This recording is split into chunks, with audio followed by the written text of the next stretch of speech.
देंगे, जादू कर देंगे।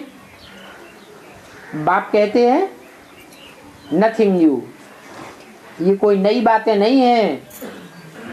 हूबहू कल पहले मिसल जो होता आया है वो ही होता रहेगा। बाप तो एकदम निस्फुरना रहते हैं। हर 5-4 वर्ष के बाद मैं आता हूं। इतना ऊंचे ते ऊंचा बड़ा बाबा जरूर इतनी बड़ी जागीर देंगे। तुमको विश्व का मालिक बनाने की युक्ति बताते हैं। उस बाप से ऊंचा कोई भी नहीं है। कौन बोल रहा है? किसके तन में बोल रहा है? ब्रह्मा बाबा के तन में शिव बाप बोल रहा है। तो बोलने वाला जो शिव बाप है वो ये क्यों नहीं कहता कि मुझ बाप से ऊंचा कोई नहीं है? ये क्यों कहता है उस बाप से ऊंचा कोई नहीं है?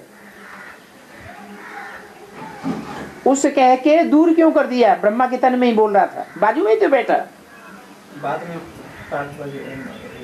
माना सुप्रीम सोल जो ब्रह्मा में प्रवेश था वो अपने लिए नहीं कहता कि मैं ऊंचे ते ऊंच हूं। जो ऊंच बनेगा वो नीचे भी बनेगा। वो ना ऊंच बनता है ना नीचे बनता है, वो तो सदा एक रस है।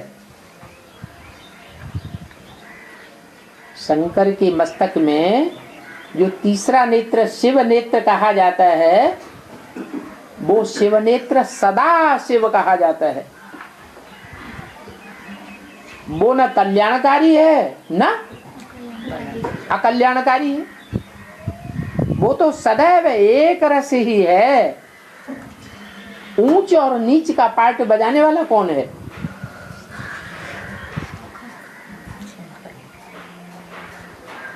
वो रचयिता है या रचना है? जो ब्रह्मा के तन में बोल रहा था।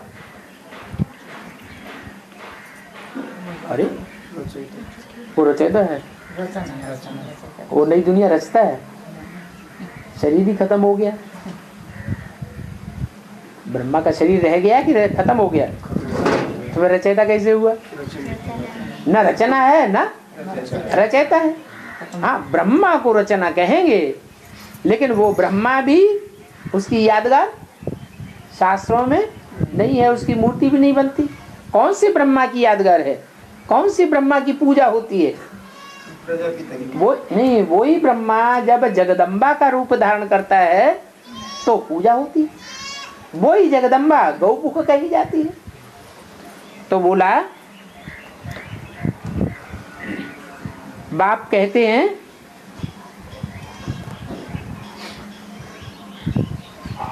कि सभी आत्माओं का बाप एक है, उस बाप से ऊंचा कोई नहीं है। तो अब अपन को आत्म समझ कर बैठो और सब बातें भूल जाओ।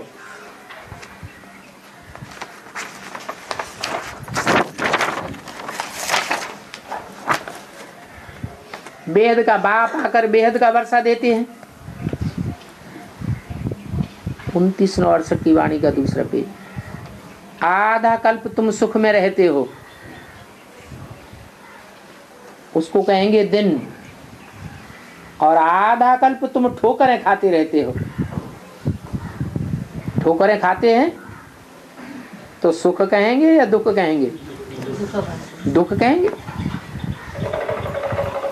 जब तुम दिन में होते हो तो तुम धक्का नहीं खाते हो। क्या कोई संबंधी से धक्का नहीं खाते हो? कोई गुरु से धक्का नहीं खाते हो? कोई तीर्थों में धक्के नहीं खाते हो? धक्का खाना माना धोखा खाना। धोखेबाज क्या करते हैं? जो धोखेबाज होते हैं वो क्या करते हैं? धोखा दे देते हैं ना।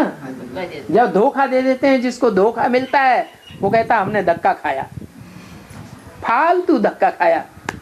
न धक्का खाते न धोखा खाते तो अच्छा था। तो दिन में तुम धक्का नहीं खाते हो, धोखा नहीं खाते हो, और रात में तुम धक्के पर धक्के खाते रहते हो। अब धक्का दिन में नहीं खाया जाता है, रात में खाया जाता है। क्यों क्यों धक्का खाया जाता है? क्यों धोखा खाते हैं? क्योंकि पहचान नहीं पाते हैं तो धोखा खाते हैं। तो भक्ति मार्ग में धक्के खाने पड़ते हैं। तुम बच्चों को कितनी खुशी होनी चाहिए इस बात की। अरे तुम बच्चों को कितनी खुशी होनी चाहिए, किस बात की खुशी? क्या विश्व की बादशाही मिल गई? मिल गई? नहीं मिल गई तो किस बात की खुशी?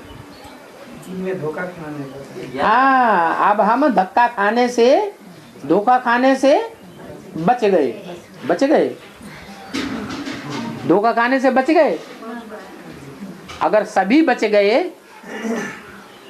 तो फिर ये विष्णु पार्टी कहाँ से उठ के खड़ी हो गई, और विष्णु पार्टी में गुरु बन के कहाँ से बैठ गए? धक्का खा रहे हैं कि नहीं खा रहे हैं? हैं? धक्का खा रहे हैं तो बच कहाँ गए? सब नहीं खा रहा है, सब नहीं खा रहा है, कैसे बच्चे? अच्छा, जो नहीं खा रहे हैं वो कल नहीं खाएंगे, माया उनको धक्का नहीं खिलाएगी, इसकी क्या गारंटी है?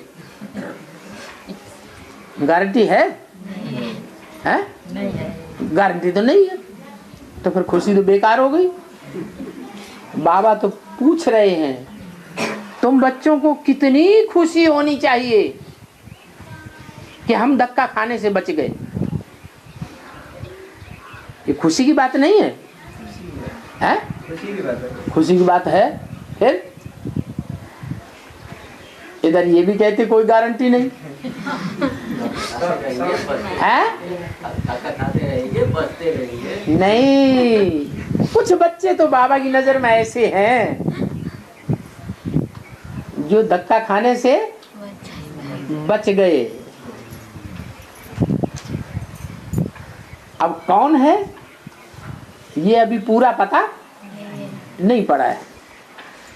तो तुम बच्चों को कितनी खुशी होनी चाहिए कि ऊंच ते ऊंच शिव बाबा, जिसको भक्ति मार्ग में हम 2500 साल पुकारते आए,